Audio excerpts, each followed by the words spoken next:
Hello everyone, thank you for joining us on the program Beyond 100 Days. I am Abosedi Adeniraduremi. Join the conversation on X using the hashtag Beyond 100 Days and tag TVC News NG. Let's start off with this news of President Bola Tinubu sympathizing with victims of the Karu market fire with deep sadness. In a statement, the special advisor to the president on media and publicity, Ajurin Gelali, said the president on Thursday evening received the news where fire destroyed property and other valuables. President Tinubu extends his heartfelt sympathy to all the traders affected by the distressing incident and assures them of his administration's full support. The president urges caution and adherence to essential safety measures to prevent fire outbreaks and other accidents. Elsewhere, the Nigeria Labour Congress says governors cannot dictate what to pay workers in the country on minimum wage. In a statement by the head Information and Public Affairs, Benson Okpa, the Nigeria Labour Congress said it is compelled to address the recent statements made by some Nigerian governors regarding their desire to pay what they deem fit to Nigerian workers as the minimum wage. NLC describes the notion as dictatorial, which undermines the very essence as well as the model adopted for creating a national minimum wage in Nigeria.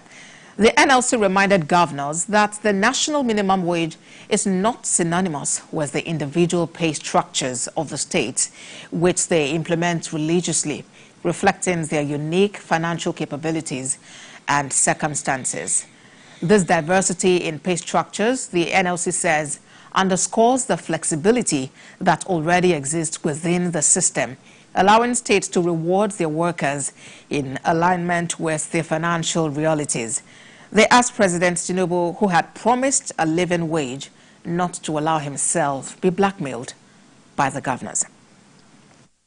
And away from that, let's talk governance in Cross River State, South Nigeria, and 1 year of Governor Bassi Otu's administration.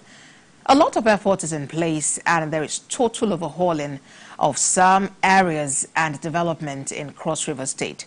From the roadmap infrastructure to the economy and security, there is no doubt that more development are coming into Cross River State. Now, to examine the first year in office of Governor Bassi Otu, Commissioner for Information, Dr. Erasmus Ekpang joins me on the program. It's good to have you here. Thank you. Thank you very much. And in the local parlance, it's Abadi. Idiogo.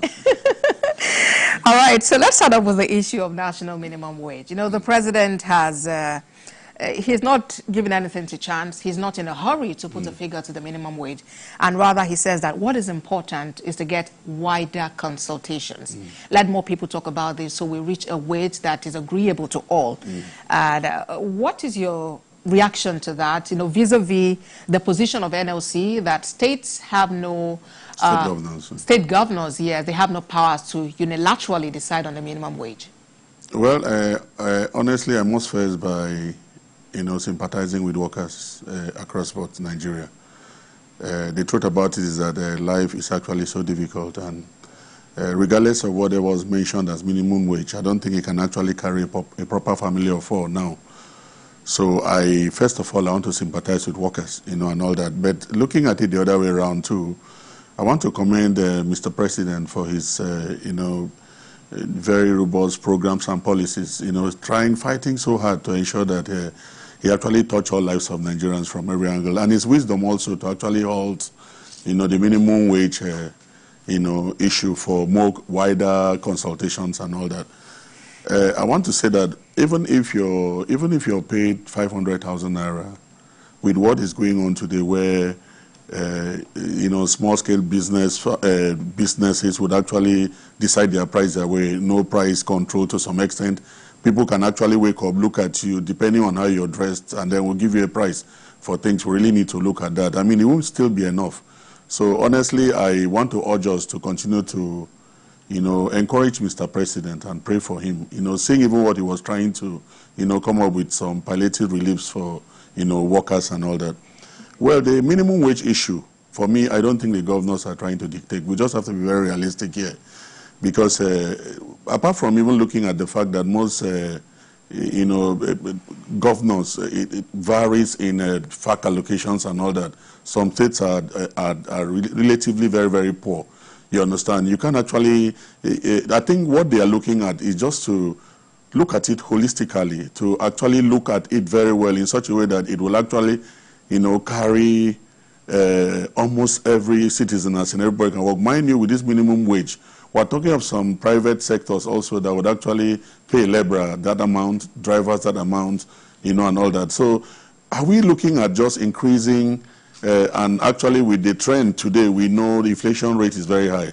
Are we looking at just making our naira more useless, or trying to look at things we can actually produce that would actually hit that, moves we would actually use to hit down, the inflation rate rather than taking it very, very high. So for me, I think what they are trying to look at is, trying to actually get it right, not just being excited to wake up and say 80,000, 100,000 as a state because your oil was viable, you can actually pay. But to be very factual with the truth, can you really pay? Or would it not turn down to downsizing your civil servants and your workers, paying some people off to go because you cannot meet up? So I think for us, that's why, for me, I want to actually commend the TVC President, Comrade Festus, who came up with a statement that, even they had looked at it critically, and I think by August, we will actually come up with a minimum wage that would just be very okay. And at the same time, the government should actually look at ways to diversify, not really just this, income thing. There's a lot of things about farming and all that we should do. So I don't think the government's actually dictating, but just for them to actually be truthful to themselves and tell the world or tell the country what they can actually afford, so that we don't get to issues of downsizing the civil servants and then not paying salaries. All right, and taking it to your state, your governor is doing 40,000 naira. Is that the best you can offer workers considering? No. See, realities of time, Cross River State, if you look at it, if not for the fact that he had come to boost some economic activities in the state, we're doing about the second to the last in federal allocation. We lost 76 oil wells. We actually don't have much. You understand? So he didn't say that statement out of, sentiment. He was just being very realistic to say what he can afford. Mind you, before even then, we're doing an additional of 10,000 naira for about 6 months. And he has said that, and he said that would actually, relate with the fact that when the presidency, the federal government actually come with its own, we'll see where we adjust. And for the South is actually, it's actually in that committee of, the minimum wage committee for federal government, where he's actually representing the South. So definitely, I think he's a very thorough leader, and he's somebody that keeps to his word. So he wouldn't want to be excited to say 70,000 at the end of the day, we don't see those salaries. He didn't want sentiment to come in. That is what Cross River State could afford at that time. But I believe strongly that at the time the meeting is over, they come up with a very, agreeable minimum wage. I think my governor would oblige. But then I want to say, please, we shouldn't be too excited. I know it's really hard, and I really feel for the workers. But then when we bloat this amount so high up, somehow we'll now be singing about Gary for 100,000 or 200,000.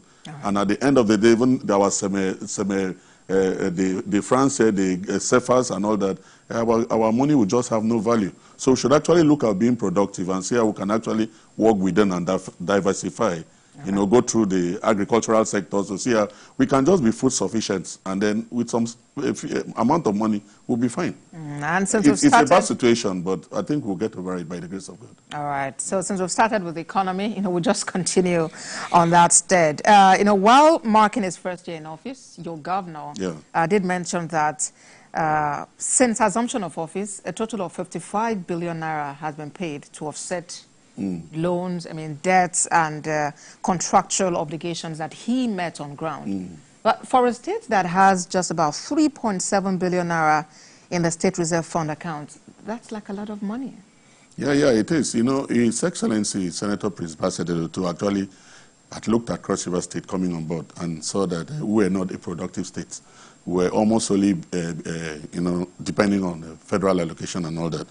And he actually, came up with, the People's First mantra, trying to actually see those, projects and things that will actually, benefit the people. To come to that, to start with, our IGR, looking at it from 2023 we're doing about 22 billion thereabout, for that. And then there's an increase of almost 60% in our IGR alone, to the tune of almost about 38 point something, billion. So we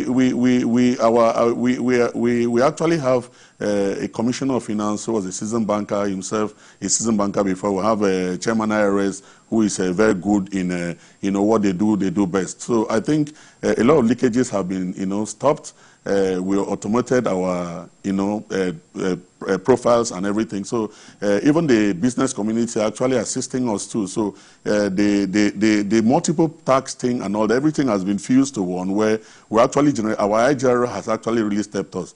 So it surprises us though. Like for me, on the information sector, when I saw that and went deep into the boot, I had to really commend him for, out of nothing, trying to manage and see how we can service that. And mind you, with that has just helped us recover TINAPA from ANCOM. You understand? Because actually TINAPA, most of our assets we had actually gone back to recover some of our assets, our Akampa, rubber plantation, the Urban plantation, the TINAPA, and many others. So we are trying to actually get back Cross River State and Calabar to how it was, and then maybe start from there. Maybe try to strive through a PPP, try to see how private sectors will work with the government for us to actually boost more of our revenue. So I think we'll succeed in that as well. All right, and of course, with the governor talking about introducing full automation of revenue collection. Definitely. Sure that all the funds come in. All right, Dr. Ekpang, let's take a moment. When we come back, we'll continue from where we stopped. The program continues shortly. Stay with us.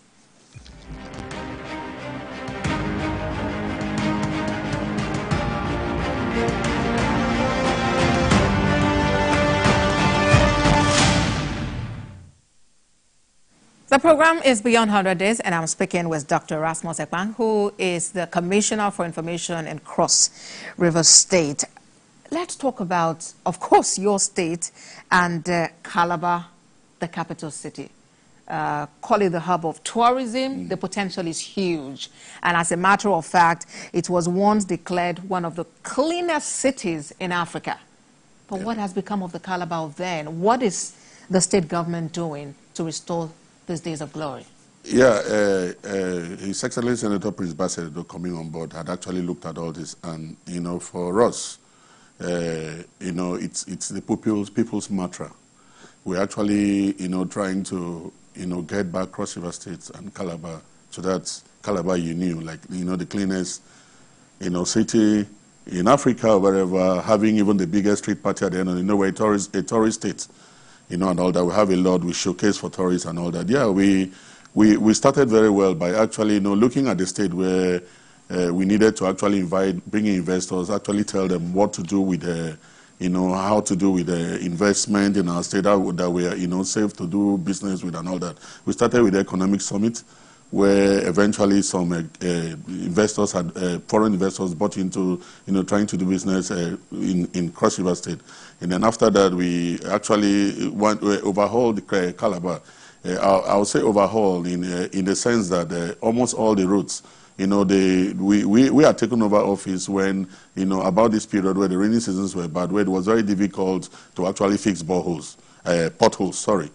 So we actually resurfaced almost all the road. We are working on almost about 50-something roads where in the 1 year in office we were able to commission about 4 or thereabout. And then after that we moved on to, not just the Calabar metropolis. We started with the Calabar metropolis because it's like the Paris of France. It's actually the town we know that investors would actually come in. We have to give them a very good impression to see that, the town was neat for the dustbins, refuse and everything. In short, as I speak with you right now, at the moment, we look for even refuse to carry because our Commissioner for Environment has done very well. We started with desilting, taking out refuges at prompt time, most times, even where the refuges were so dumped up, you don't see nothing like that. We're restoring, and then we're now trying to, because most of the office edifices were actually, a bit worn out. Most of them were actually built and renovated during the then 1999, era and all that. So we actually, even as His Excellency himself, he's actually, working in a makeshift office, trying to renovate the governor's office, government lodge, some ministries, the state library that was totally down and out, the stadium. the stadium was almost just there. So right now we can actually have our board bag, the stadium lights, painting of everything. And then even on the streets, during the NSAS, we lost a lot. Street lights were gone, traffic lights were totally gone. We had installed, and it's a perfect town now. And then we actually talking about the capital.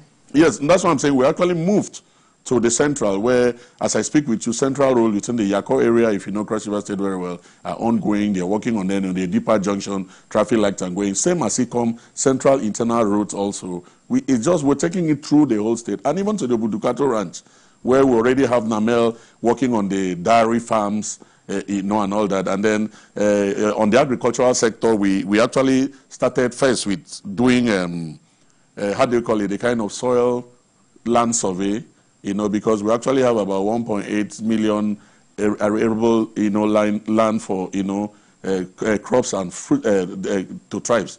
So we actually looked at, starting first with, testing these soils, a kind of soil mapping, soil survey to see where it would thrive, where which crop would thrive more. And that has actually, given us some, level of leverage to know that, okay, cassava will thrive well here, maize will thrive well here and all that. And then we actually had constructed or working on about 17 internal roads, farm roads. Farm to help. Yes, so exactly, access, exactly, you understand. And a lot of things we're doing on agriculture, programs, policies on that, so huge and very, very. All right, and with the issue of food insecurity on the burner, that's quite critical. But as we continue to talk about infrastructure, the Commissioner for Works and Infrastructure in your state, said something about that the level of infrastructure decay he met on ground when he visited Calabar made him confused as a commissioner, like he didn't know what to do next. So I know you're talking about, the progress. So talk to us about that. And then what is the update with the Obudu Cargo Airport? Okay, good. Yeah, definitely. Just like I told you, when you look at 1999 till date, I think that's about 20-something years. Even in your private house, somehow you need to renovate these houses. So I think that's what he was trying to say. Not that it was that, it wasn't really okay, but it was just okay for us to renovate and bring back Calabar to the Calabar we know. My principal had never, really come up to, talk of new projects. But he had looked at Cross River, very, very, fertile soil, very okay, state where you can actually consolidate on the gains of your previous, administrations to see how you can, work within what they, come up with. Like, for instance, if you're like where you talk about the cargo airport, yes, work is ongoing. We're actually trying our best to see how we can, complete it. And then even on the aviation sector, we had even looked at it very well to boost up the aircraft. We already have 2 Cali Airs, partnership with Aero on ground, and we're looking at getting an additional 5, because sometimes it's a bit difficult to, we miss our flights a lot coming to Calabar. You understand? So the government has actually looked at that too, to, boost and get more aircraft. All these are in the pipelines to ensure that the state come out very well. And that's quite critical because as of July last year, the contractor had assured that with adequate support from the government, within 6 months, that airport, which is of international standard, will be operational. Yeah. So, I really look forward to all of that happening. Let's talk about health. I think the last report I saw, Cross River State does not have any case of cholera recorded. Yeah, Cross River State has actually been, we have been very, very proactive when it comes to health issues.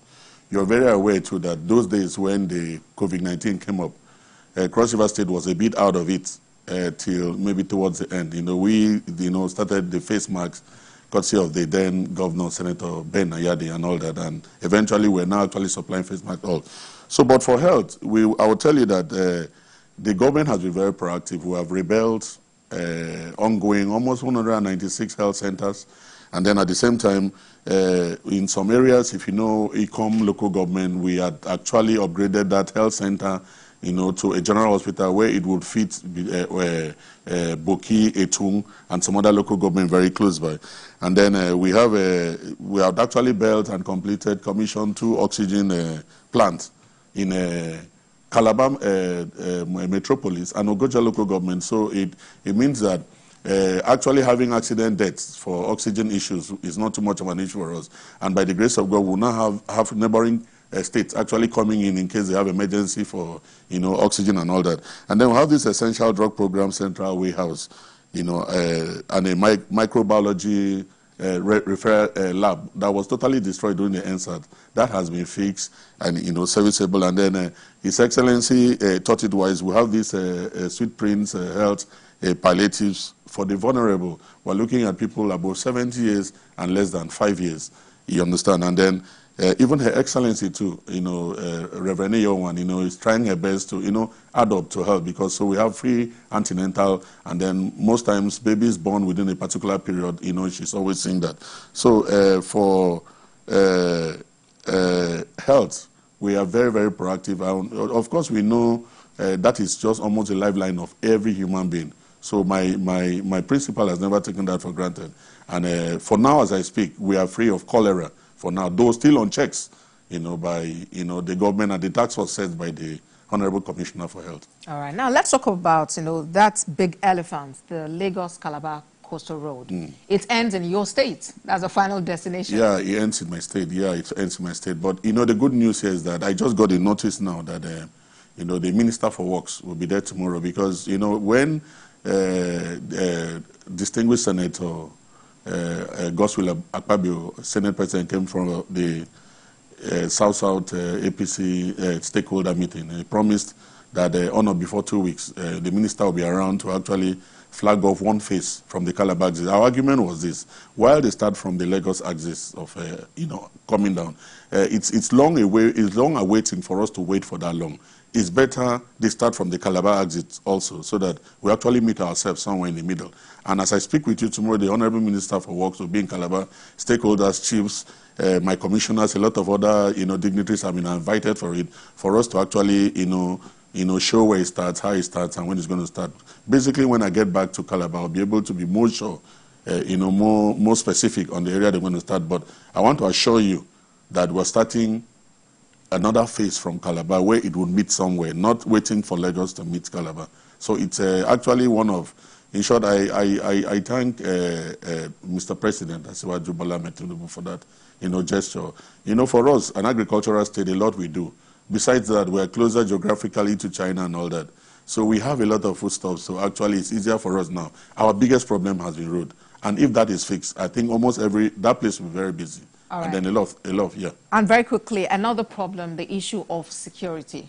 Wow, we are top-notch in security, I tell you the truth. I can't really remember when last I hear of, kidnapping, or, I don't want to compare myself, but I know I have a family, my family lives in a different state, and I know what I see. But going back Cross River State, His Excellency, the governor of Cross River State thought it wise to actually appoint retired generals as special state security advisor, and he has, the general has added so much technicalities in security issues.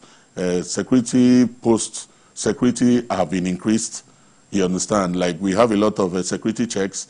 We use some of that very tactical, what I don't need to really mention to actually know the crime hotspots in Calabar. As I speak with you, some months back, we were able to break into a gun racketing factory somewhere in Akampa, and then last 2-3 weeks, we actually broke into another one somewhere in Abi local government. We're actually going out for the criminals now, not even allowing them come into the Calabar metropolis. The sea sites have been cordoned, the road sites have been, closed up and all that. So it's very difficult for criminals to thrive.